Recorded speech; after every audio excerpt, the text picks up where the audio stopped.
So Renforth Resources, fully funded and asset rich. That does sum up the company in short and sweet, very few sentences.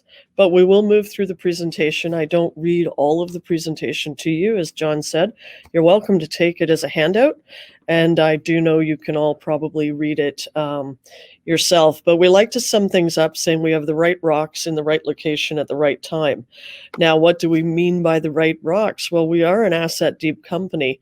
There's several in the company. There is a flagship asset in our Parbec open pit gold deposit, which is contiguous to the Canadian Malartic Mine, located in Malartic, Quebec.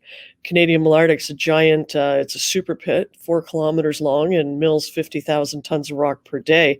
A very low-grade rock, in fact. They do have a need for additional ounces, which we'll come to under right time. In addition to Parbec, we actually announced today that our Surimeau property, which I spent the past year assembling, can be considered a multi-commodity discovery.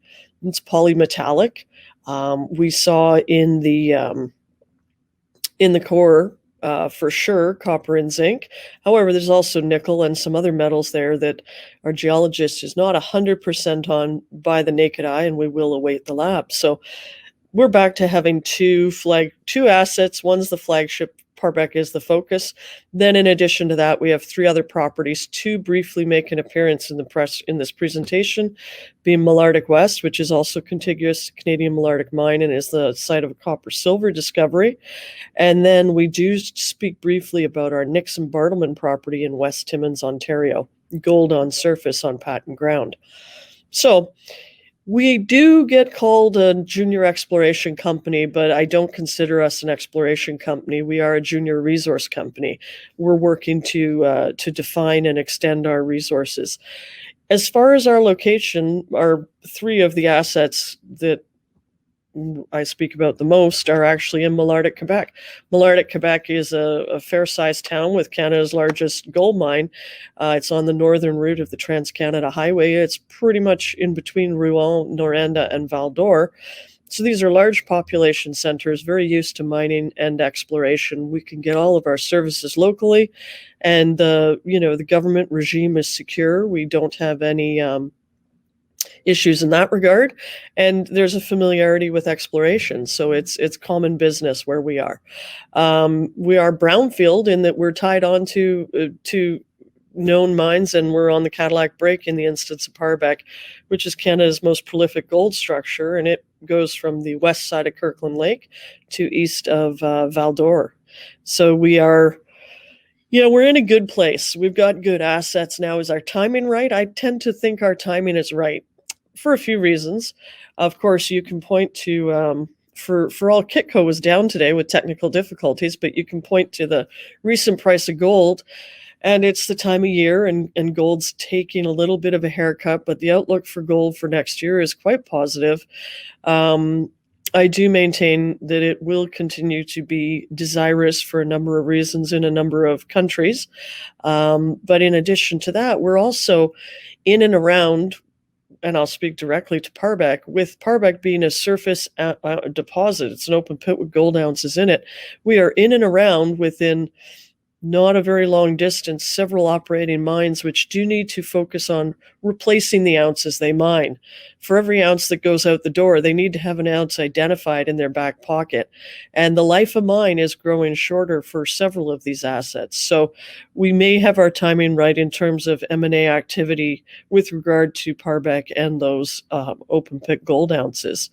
Now, if we go to Surimeau, which we just are scratching the surface on, that is zinc and copper. Both of those commodities are doing very well. We also know it carries sulfide nickel in a coincident ultramafic occurrence. And within the core we just drilled. So there's definitely nickel there. And sulfide nickel, as we head into a battery market, or just a worldwide electrification, is an interesting thing to have. So you can follow these themes yourself in the news, in press release, in financials. The location of our properties, just to give you the visual, which I just explained. Parbec is the backwards L on the screen. Now I'm told, again, I haven't done this I'm told I can draw, and I'm going to draw just right here. There's Parbec right there. The little red backwards L. It looks little, but it's actually 1.8 kilometers of the Cadillac Break. It looks small because next door to it, our Surimeau property down here, that's 215 square kilometers. So it gives you an idea of the relative size of everything. Then we have our Malartic West, which is our copper silver discovery. You can see that all of these properties are adjacent to the Canadian Malartic Mine.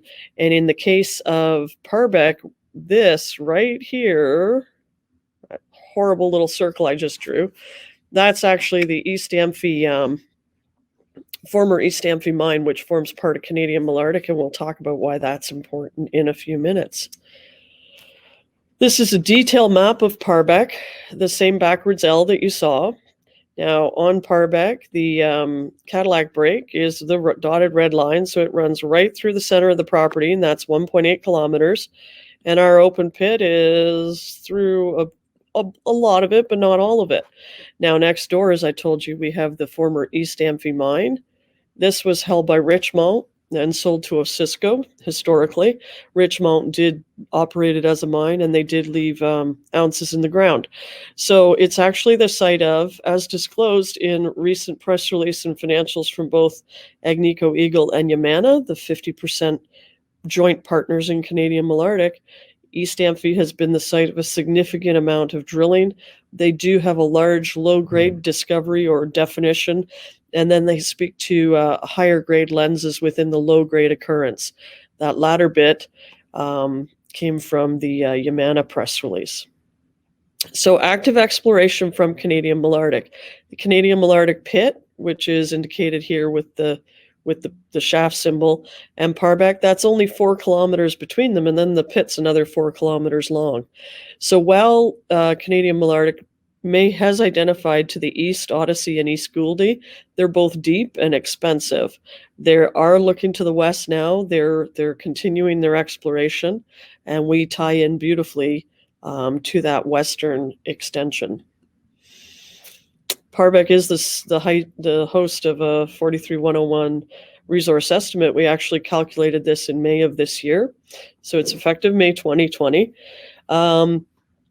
One thing that's important to discuss when we look at our resource estimate, which you can see between the indicated and the inferred, we have 281,000 ounces on the property at 1.7778 grams per ton. Few things. That is a much higher grade. The adjacent mine is producing around, or is in production using material that's about a gram, no more than 1.1 grams per ton. So we are higher grade, even though within our own resource, we actually are missing the assay values from the 1980s, approximately 50 drill holes drilled in the 1980s, and the assays do not appear in here. This resource only uses assay values from 2007 to the present, because we have all the witness core from 2007 to the present. So part of what we're doing in our current program is to twin a sufficient number of the 1980s drill holes in order to bring them into the resource for reasons like this.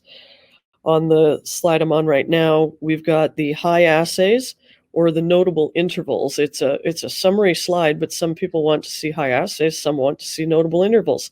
So the first one, 67.5 grams over 0.76 meters and 56.57 over 0.61, both came from 1980s drill holes, not in the resource.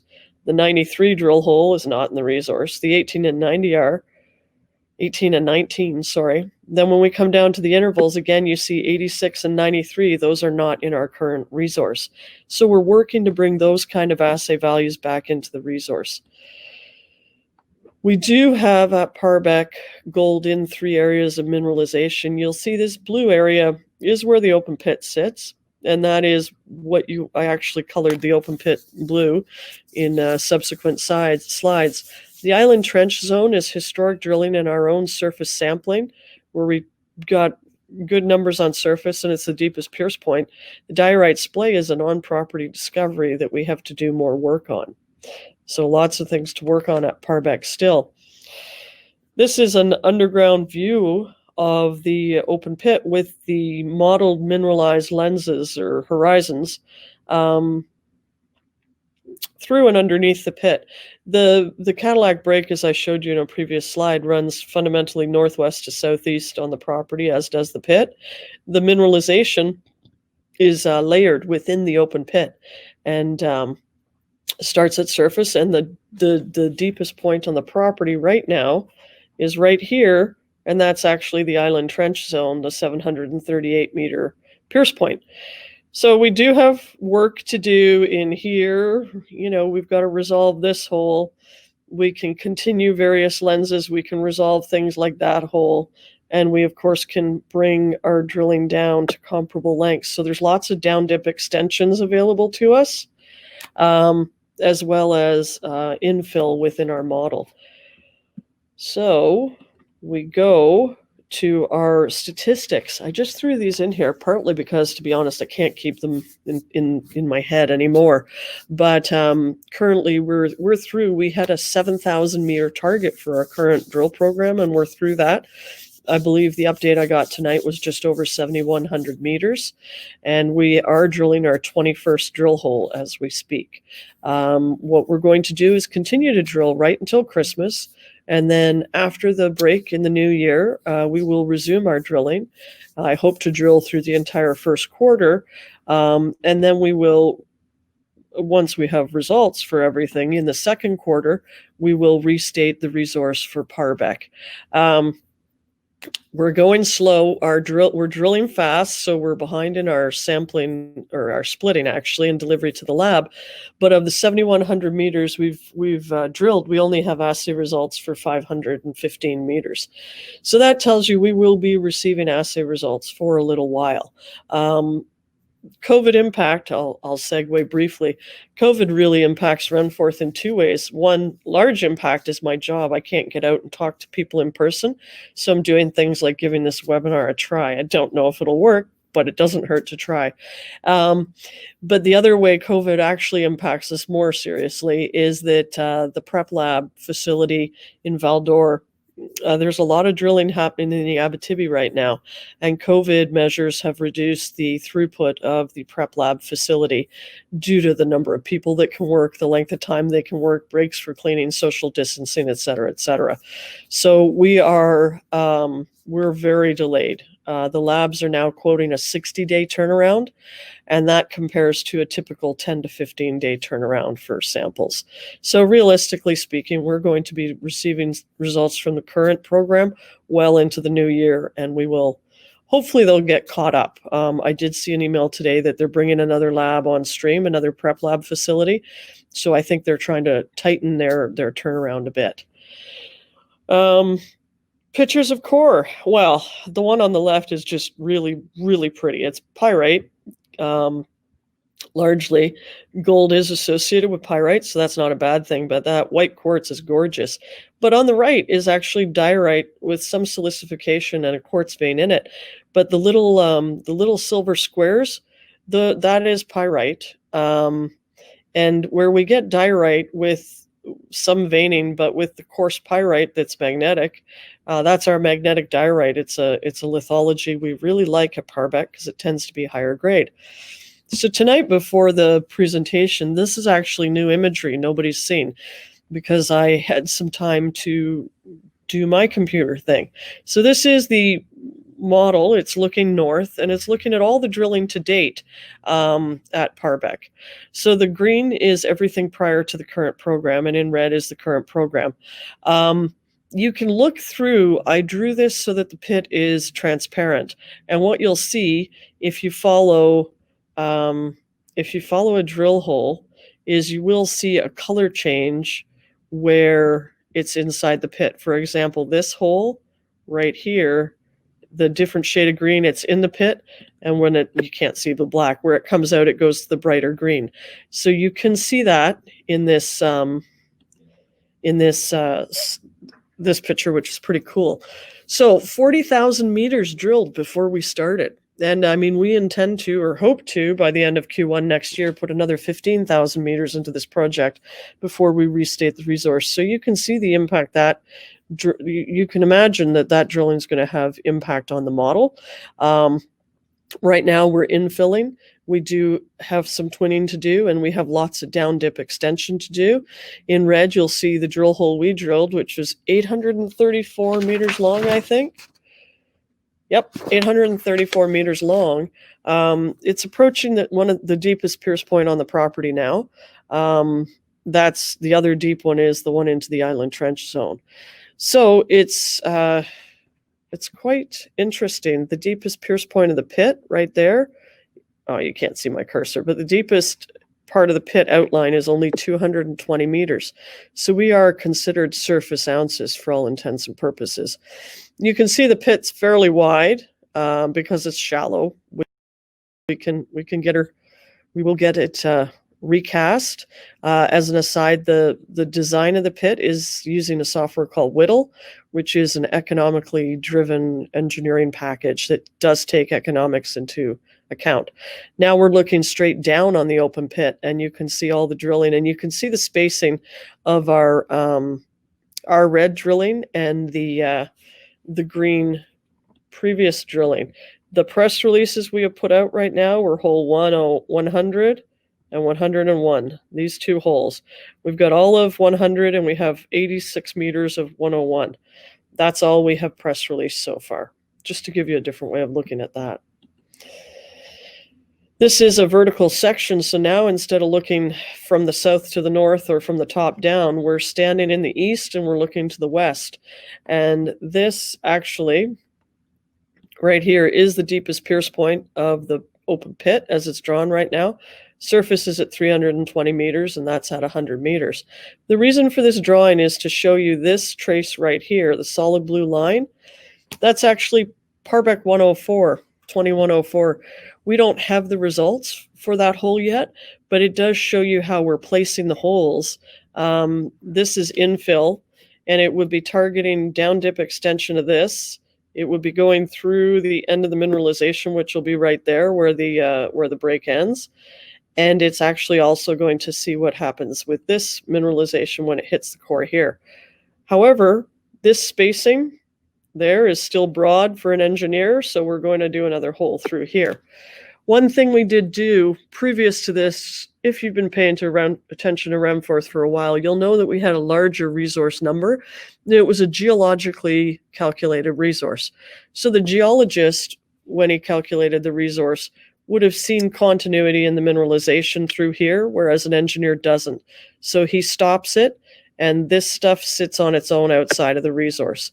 In addition, all of these drill holes, with the exception of this first one, were drilled in the 1980s.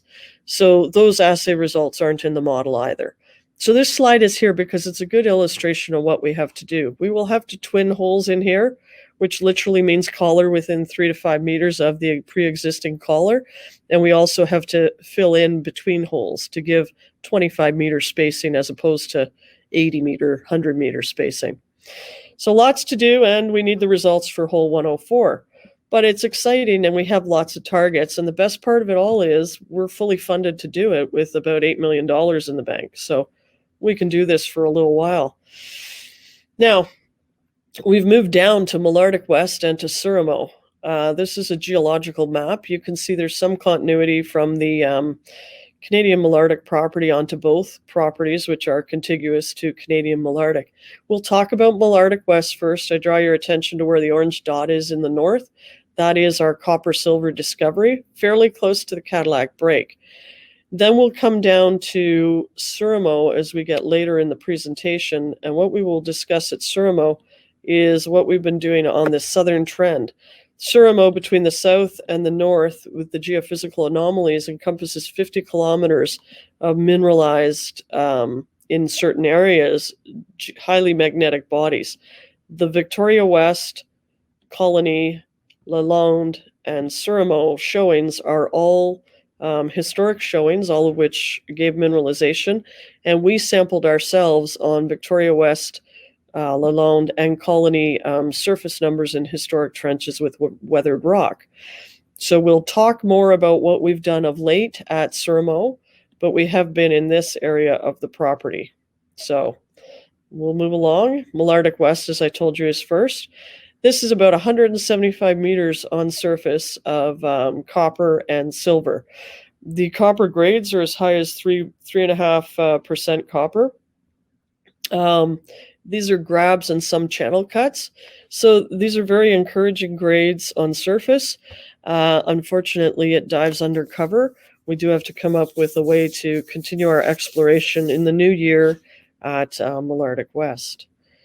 Now we're back to Surimeau. You can see the geophysics and the trend that we are working on at Surimeau. And again, we're working in the Victoria West area.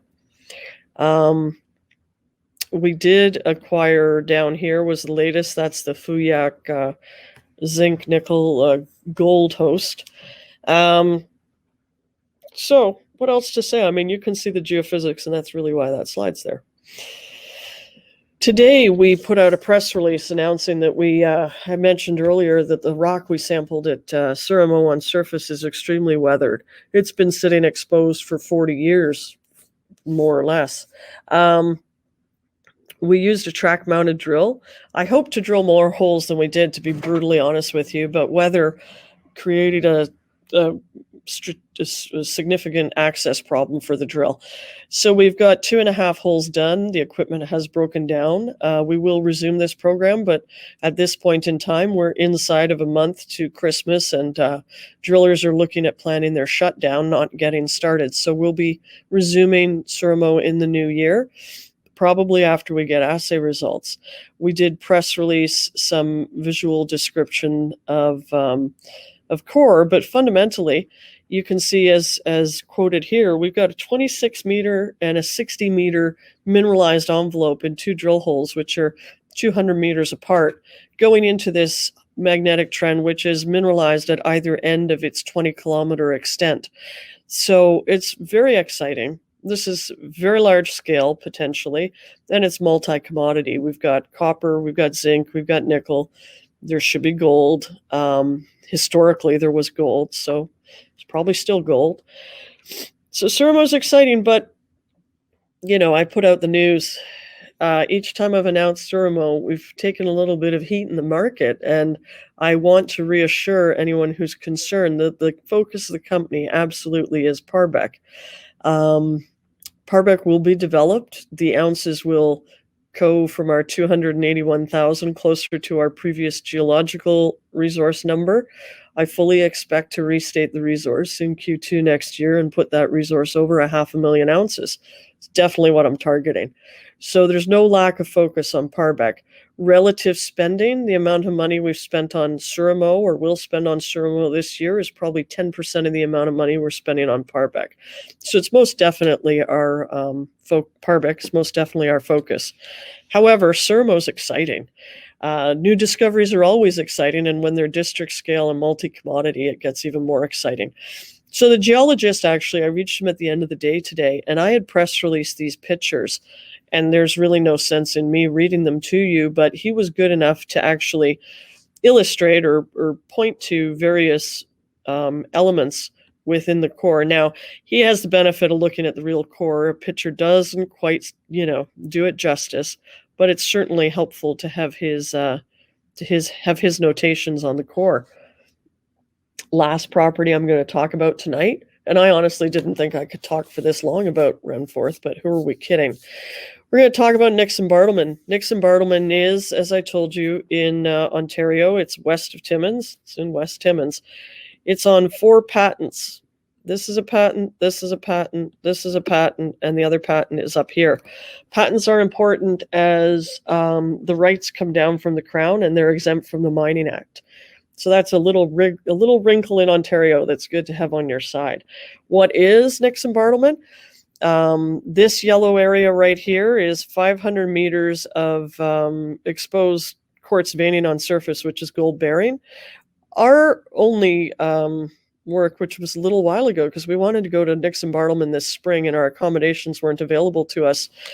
Nixon Bartleman has a bullnose feature where it's on raised ground. Actually, sorry, it's going to be back here. But anyway, we continued mineralization through the bullnose feature. We also discovered on echelon veining, and it has been drilled in the past as well. we have a big target which we wanted to investigate right here at Nixon Bartleman. Nixon Bartleman sits on the Dester Porcupine Fault. The fault runs like this. The fault is all this funny browny yellow color. Dester Porcupine is a splay. It's a subsidiary fault to the Cadillac Break, and there's a well-defined cross-cutting fault right here. But in the area I've circled, we actually have a coincident biochemical gold anomaly, which is gold in bark. Sounds crazy, but it's a thing. Unfortunately, the gentleman who pioneered that, or was known to be very good at it, has since passed away, but he did do a very comprehensive survey for us before he passed away. And we have a big target sitting there. So when we have you can see when we have a large fault coming across a big fault and it's offsetting it, you'll see up here, that's exciting. So we need to get back out here, and this also is wholly owned, as are all our other properties. So stay tuned for that next spring. Nixon Bartleman is a source of spectacular specimen gold. And there's a picture here. I'm looking around because I'm wondering if I actually have it here with me, but I don't think I do. This is a picture of a hand sample that I carry around when I need to and play the old school promoter thing. More interestingly, next to it is a picture of a channel sample, and that's the piece of rock that went in for assay. And it's, as you can see, quartz, smoky quartz veining with pyrite, and it assayed 22 grams. So that was exciting, and we'll be back to Nixon Bartleman. Stay tuned. So to wrap it all up, $8 million in the bank, numerous properties. One is our flagship open pit gold resource and this exciting multi-commodity discovery that's of a large scale we've just made as well. We are drilling at Parbec. We'll keep drilling at Parbec. We will create assay results once we have enough back to put out. Additional field work planned. We are trying to submit application paperwork for an OTC listing in the United States. We do have some U.S. shareholders and U.S. buyers. We currently do trade. It's a gray market in the States that we trade on, and we trade in Frankfurt as well as the CSE. Lots of news coming, active company. And then the final page, you do understand that this is a promotional document, and it's to give you information on Renforth, and as always, you should do your own due diligence. You can also reach me. My details are all here. It's my cell phone and my email, and I'm happy to speak to you whenever. So, John, I think I'm about done. Is John still there?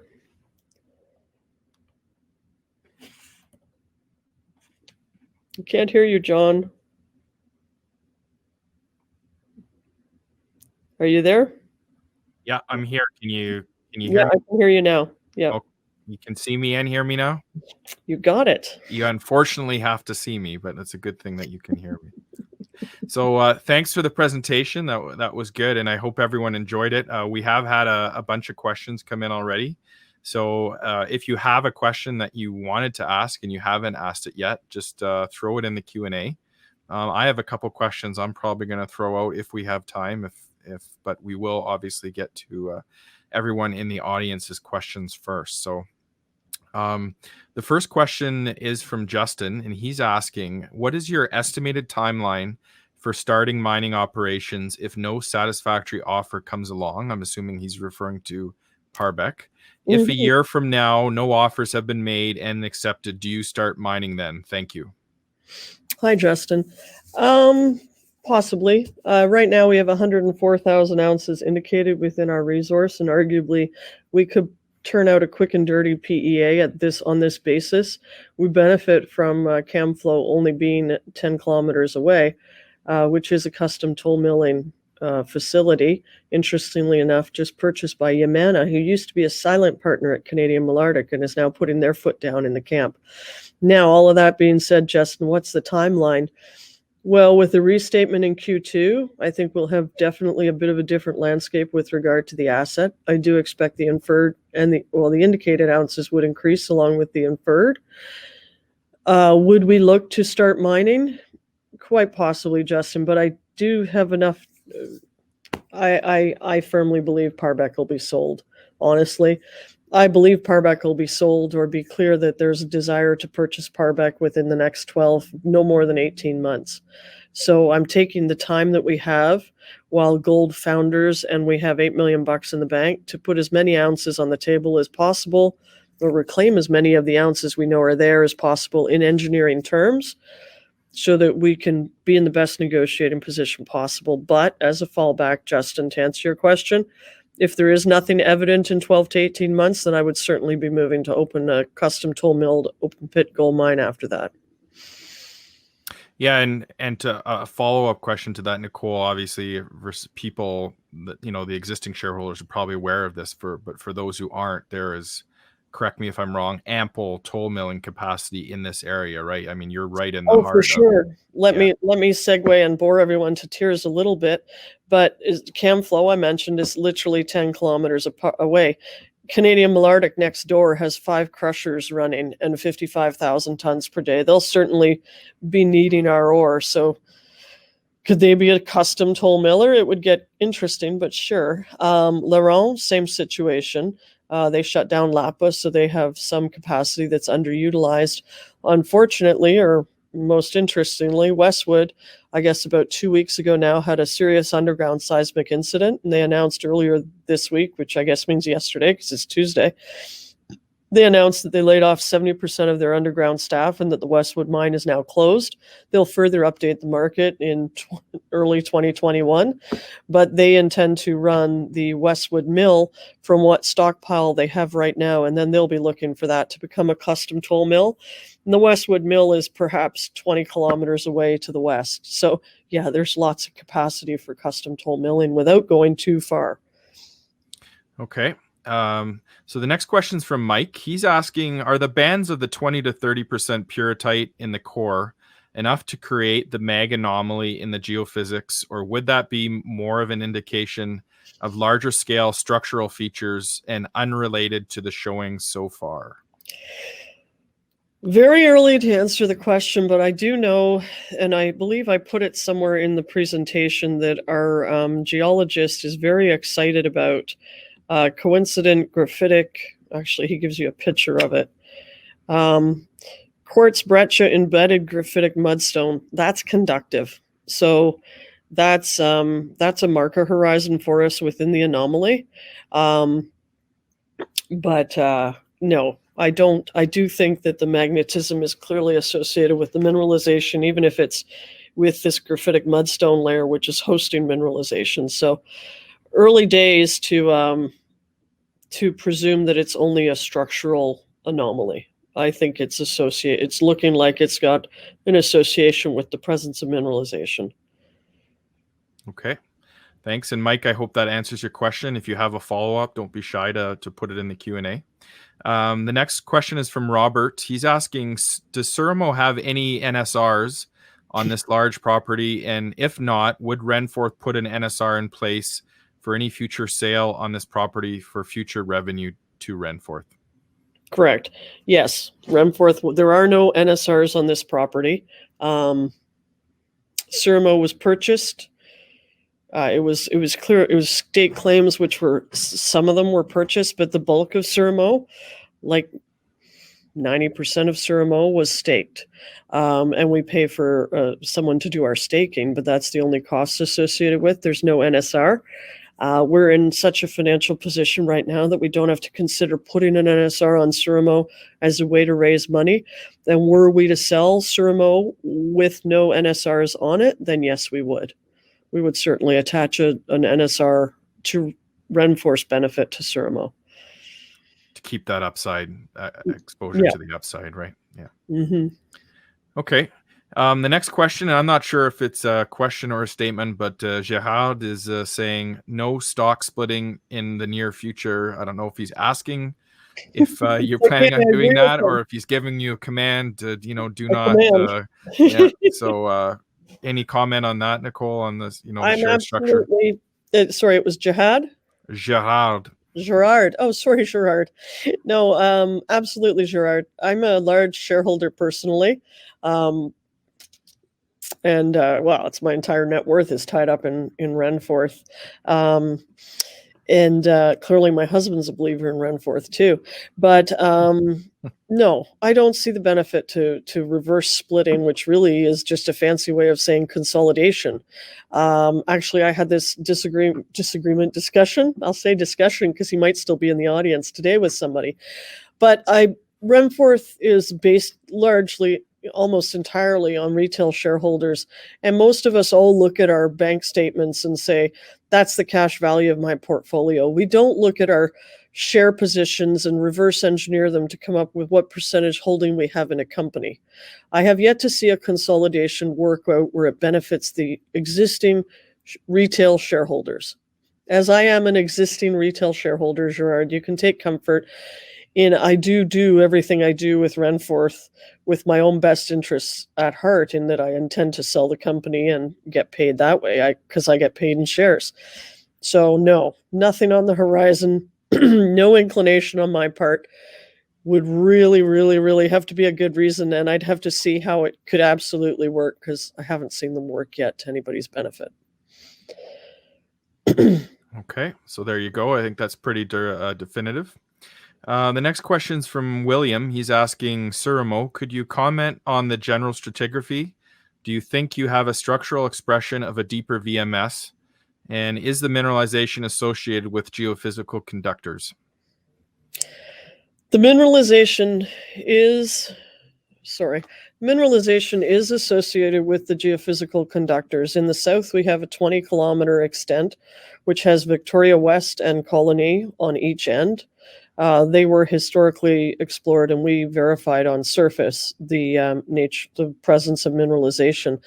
Then in the north, the band originates on the Canadian Malartic property, goes through Lalonde, and terminates on Surimeau in the west. And we visited Lalonde and verified mineralization there, as well as some places along the trend between Lalonde and the border of the property to the east. Both of those trends are coincident with strong magnetic anomalies. Do I think we have a deeper seated VMS? I sure as heck hope we do. That's part of the reason it was so exciting to test on a subsurface manner. For all we put in short holes, we've got a almost 30 and a 60-kilometer mineralized envelope with varying degrees of sulfidic mineralization, multi-metals present. We will come back with a bigger drill and a bigger program once we have these results and we've fully integrated any other data we can get. And we will start to test Surimeau, because frankly, if that is a deeper seated blind VMS body, that's ridiculously exciting. And they exist. One of the geologists I go to for advice reopened a mine in Spain that was a deep-seated blind ore body. So who knows what we have? It's early days to get too excited, but I'm hopeful we have the dragon by the tail. Okay. Hope that answers your question, William. And again, anyone, if you have any follow-up, you can always throw it in the Q&A. I'll go to the next question. It's from Steve. He's asking, is there any geological finding of the rare earth element thorium? We haven't done enough multi-element testing. I'm going to presume you're asking me about Surimeau, in which case I don't. The assaying was spotty historically and focused on zinc and copper. They didn't even do a lot of nickel testing. Our own surface samples, we did run the full 52 element on those grab samples, but nothing sticks out. No significant rare earths in our own grab sampling. We got nickel, we got sulfide nickel, we did get platinum group elements, but I haven't seen any Res. I wasn't looking for them though. So again, we will have to, the current drilling, this will all go for full testing, and it'll be interesting to see what those numbers are like, in that they weren't preferentially grabbed for the visible mineralization in the surface stuff. So stay tuned. if there are, you'll hear about it. Okay. Next question is from Ross. He's asking, is the technology analysis of samples much better now versus the 1980s? Meaning, samples from the 1980s that were not attractive for mine development then may now be more accurately attractive due to the better technology analyzing the samples. From the 1980s, perhaps. I mean, I know when you go further back, their ability to detect or how, you know, how low they would look. We have improved upon it. The labs are constantly recertifying with various industrial standards, so I have to assume they're definitely far more reliable now, and I'm going to assume the technology continues to get better. But the other piece that's missing there is the gold price. The gold price in the 1980s versus the gold price today are two very different things, especially when you consider that gold is largely traded in US dollars, and we're in Canada operating in the Canadian dollar. So we in fact have a much higher gold price in Canada in Canadian dollars than the US price you see quoted. So a higher gold price in Canadian dollar terms means we can actually mine much lower grades than they could in the 1980s, where the prevailing gold price certainly wasn't $1,850 US, give or take. Okay. I hope I'm pronounced. Oh, Greg, I think Greg, YRI is acquiring the MQR Wasmac project. What are your views on that template and its application on Parbec? Thank you. Hi, Greg. That's very interesting, isn't it? Yamana, which is YRI, was a silent 50% partner in the partnership, the general partnership that holds Canadian Malartic between Agnico and Yamana. Then suddenly they've stepped out into the limelight. They actually did a takeover of Monarch, MQR, and they retained the Wasamac deposit, which is west of Val-d'Or. So it's approximately 40 kilometers to the west. I believe Wasamac, I could be wrong, but it's approaching, if it's not at 2 million ounces, but it's not mineable yet. And they're also retaining from Monarch's package the Camflo Mill, which is, as you've heard me say, about 9 or 10 kilometers from Parbec, and it's small associated resource. It's got about 140,000 ounces, I believe, associated with it. So that's quite interesting. Clearly, I have to assume that they intend to mine Wasamac at some fashion at some point and process it through Camflo. And until such time as they do that, Camflo will continue its operations as a toll milling operation. That's just me making assumptions.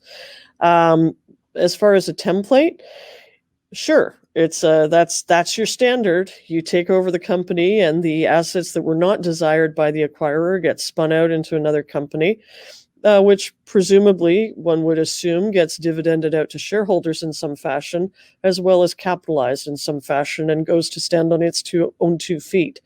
That is definitely one scenario for Renforth. I have thought of putting the cart before the horse, Greg, and doing the spin out now.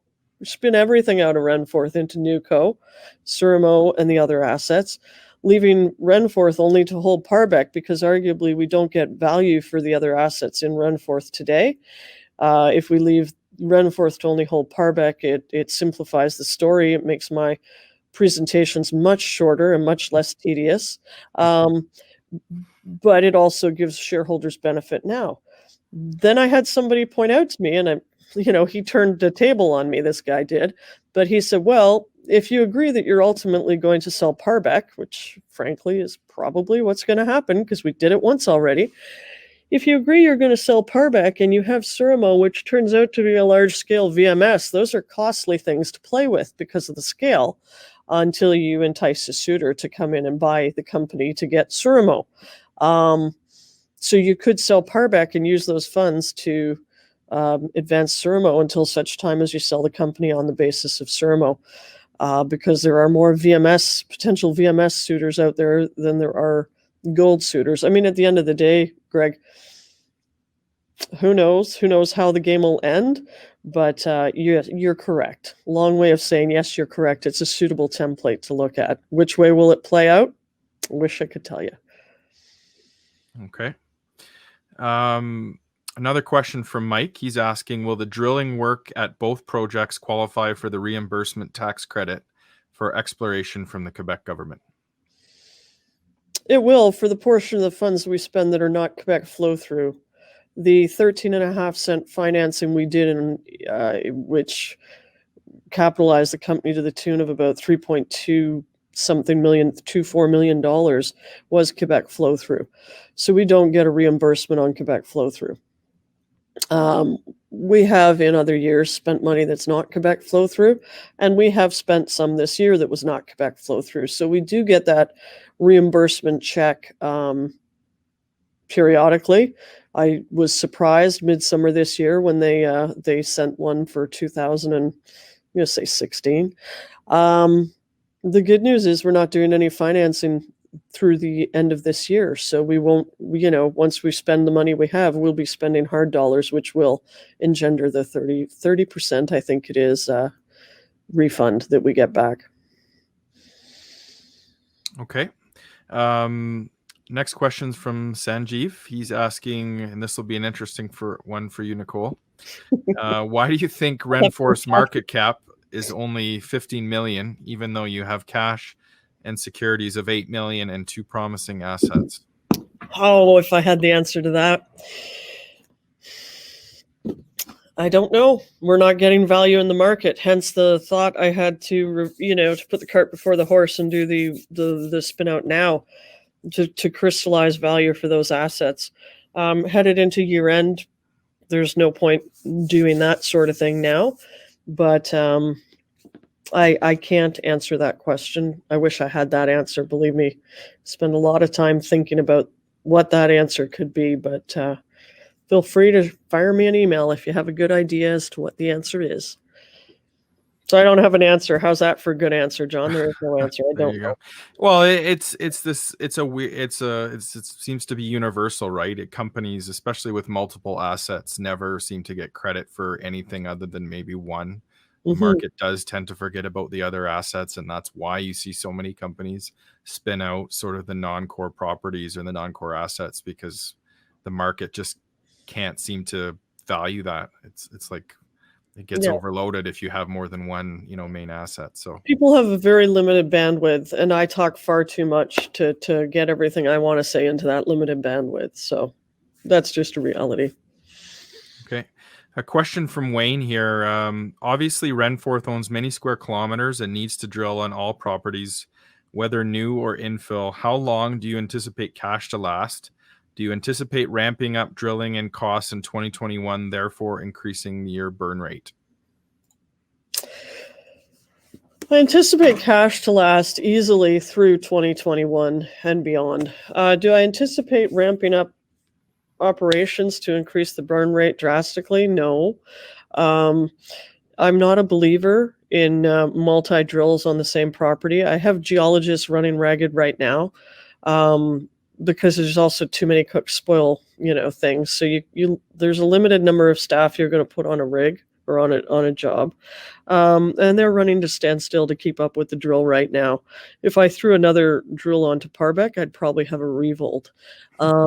With regard to Surimeau, as I told you, our spending is going to end up being perhaps $100,000. On what we've done, maybe 125. So I've run Renforth as a bootstrap operation, stretching the nickels as far as I can for quite a while, and we'll continue to do so. Nixon Bartleman, when that program goes through, that'll be approximately $150,000-$250,000 program. So no major impacts to spending. The current program, we're way over now in terms of meters, but I cannot see spending more than, say, $1.2 to $1.5 million at Parbec we started this in September, so in Q4 this year. So we are funded to stay where we are, doing what we are at the pace we're doing it for a good little while. So. Okay, Wayne, I hope that answers your question. And another question here from Hakeem. He's asking, what is the average, you probably won't be able to answer this question, but what is the average price that the stock is going to reach in 18 months after selling Parbec? I'm probably precluded by securities law to answer that question. I have no idea. I cannot tell you what the stock price will do. I'm not allowed to, and I can't anyway. So, yeah. We all wish we had that crystal ball to answer that question. Well, that's more of a discuss amongst yourselves. I won't be drawn into that conversation. Yeah. So that's it for questions right now. I mean, we said this would go an hour. We do have a few more minutes. So if anyone wants to throw another question in, you can go ahead and do that. I'm going to ask a question while I'm waiting to see if anyone else has one. And it's who do you think are the natural or best suitors for Parbec? And I know there's kind of like an obvious one, but. And the obvious one is the obvious one. Parbec is within it's specifically identified in a buffer that for Canadian Malartic. If I deal with, if I speak to either Agnico or Yamana, the asset goes to Canadian Malartic. Neither of them can own it independent of the other. So they're the obvious one. Interestingly, one that was, in my orbit,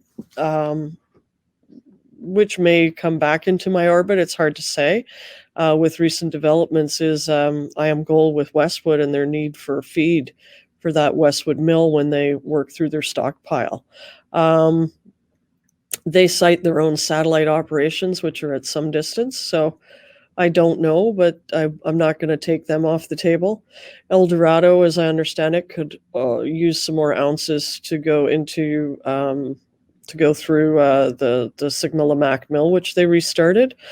West Dome intends to bring Kiena online, and I do understand that Kiena is very deep, and they would need additional ounces to make their mill run because their mining speed would be slower due to depth.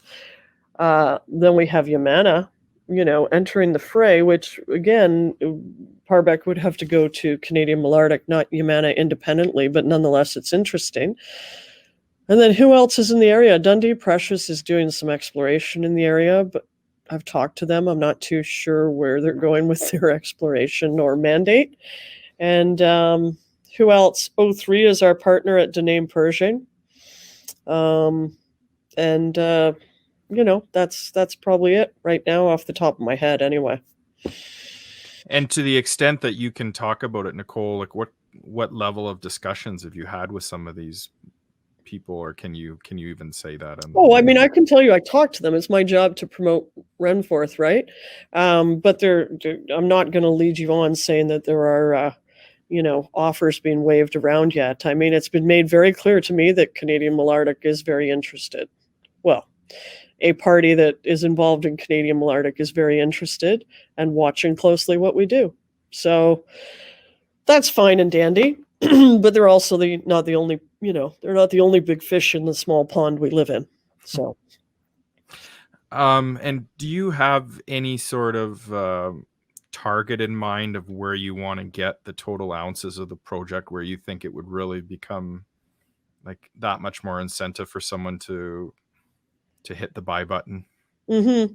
Yeah, it's a good question. I think due to the location and the setting, we're a fairly high value ounce in the ground, and once we have our assays from the first round, that information will be going back to our engineers who did the May resource to give me kind of a real-time impact of the work we've done, and or to delineate for us high impact holes where success would have the most accretive effect on the resource. I expect, or I would like to see that resource restated in Q2 above 500,000 ounces. I don't know where the benchmark is, but I think the benchmark for us is completely unique.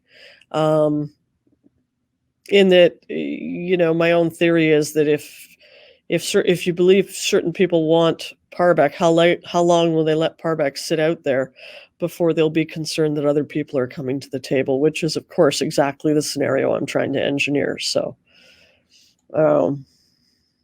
a friend of mine says I just have to keep turning up the pressure, just work on the pressure. So that's my job, turn up the pressure. Okay. A couple more questions have come in. Maybe we'll call this the last two, unless so I guess it's ultimately up to you, Nicole. But Sanjeev has a follow-up question. What would be the valuation of 500,000 ounces at Parbec? Do you feel like you'd be able to get 50 million for that asset? Sanjeev, I'm going to pull out my calculator, sadly.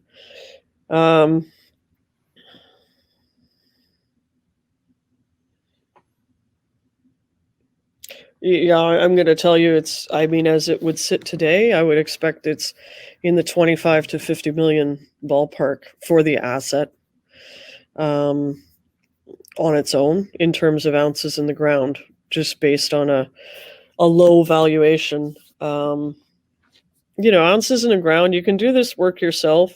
And I'm sorry, I don't mean to be dismissive. You can do this work yourself in terms of how do you value an ounce in the ground, and different classes of ounces get different valuations assigned, and then you see deals done with different ounce valuations as well. So it's a sliding scale that, at its very, very low end, it's perhaps $25 an ounce in the ground. I think $50 an ounce in the ground is a pretty median value, and then it can go up from there. So, other factors come into play to affect the ounce in the ground value as well. So it'll be when we get closer to knowing if Parbec's going to be sold and to whom, it will then be a case of negotiating not only the delineated ounces, but the ounces we know are there but are sitting outside of the resource statement at that point in time, which is the reason to spend the money we have in the bank on the drilling now. Okay. Question from Leonard here. Will deeper drilling at Parbec likely lead to higher gold showings? Yes. That's the idea. The Cadillac Break, Leonard, is regarded as a deep-seated gold structure, and it's well known, or the assumption in the local area is that the deeper you get on the Cadillac Break, the better the gold grades get. So we're drilling deeper. We're incredibly shallow and at surface, which is very unusual now in the camp because pretty much all of that type of mineralization has already been mined. So yes, we do expect the gold grades will increase as we get deeper. A follow-up question to that, Nicole, would there be any benefit to going really deep to try and test just... We did the hole to 834 meters, which was me forcing the geologist to drill a really deep hole. I'm not sure I entirely agree on where we drilled it, but it's also kind of arbitrary once you're going that deep because we're not stepping down off of anything. But it'll certainly be interesting to see what sort of results we get in that hole when we get those results, because that could be both then a reason to fill in the difference between the deep pierce point we've created and the shallower work above it, but also I'll be wanting to go deeper. So we'll see. Those holes get long and slow to drill, but can be very worth it. So the proof will be in the pudding. Okay. There is one last question, if you're up for it, Nicole and Steve. It's just kind of a follow-up to... the last of the espresso, and we'll get through it. Okay. So Steve is asking, what would you speculate as the Cadillac Break in terms of gold grams? I think he's asking, what do you think on the Cadillac Break? What would you get on a valuation of gold for price? I think that's what he's asking. He's asking what is that? What I spoke to before. What's the transactional value per ounce in the ground on the Cadillac Break today? I don't know. I mean, I feel it's a scale, and it's a wide scale right now, and it's $50 to $100, I believe, but I don't. I can't point to anything off the top of my head because it's been a while since I did that research. But I did do that research on recent transactions. But I also think Parbec will stand alone a little bit, and or be driven by the desire of a suitor. If you are Canadian Malartic next door, who announced in their financials that at depth in the pit, which is 400 meters deep, they encountered more underground openings than anticipated, reducing their mineable footprint in the bottom of their pit, affecting their throughput. At the same time, they're scrambling to get ramps down and access to their deeper discoveries to the east. But you've been drilling immediately to the east of us on our border, which is the western border of Canadian Malartic, and you found a large low-grade gold show or deposit of some sort with some sort of high-grade lenses in it. And we're sitting next door with established ounces. I think things could get very interesting, and I think then the price goes up. Like everything, if somebody wants it, things get more expensive. Okay, well, we're at the 1 hour mark there, and you're out of espresso, Nicole. So we'll probably cut it off here. Want to thank everyone for attending. Thank you, Nicole, as well, obviously, for your time tonight to share this with shareholders and potential shareholders. So if you are a shareholder, I hope this has given you a good a feel for the company, and maybe you had a chance to get your questions answered. And if you're thinking of taking a position, I hope that you've been given enough information to to help you in your decision. And I know Nicole is always very willing to talk to people. So you saw earlier in the presentation, she gave her information out. When this webinar ends, there will be a quick survey, and one of the questions on the survey will actually be, would you like Nicole to reach out to you to have kind of a follow-up discussion? So if you had, you want to talk further with Nicole about the company, just answer yes to that question, and I'll be providing her all the names that did answer yes to that question. So I do have one thing to add. I also over-communicate on social media, so feel free to look for us on Facebook, Renforth Resources, Twitter sometimes, Instagram sometimes, LinkedIn fairly often. Lots of ways to find out what's going on. Facebook being the primary one. Okay. And I think we'll probably end up doing another one of these. I think Nicole and I have talked about it, doing another one, and maybe early in the new year, once there's more drill data back and assays. And so, if you enjoyed this, then come back and join us for the second one.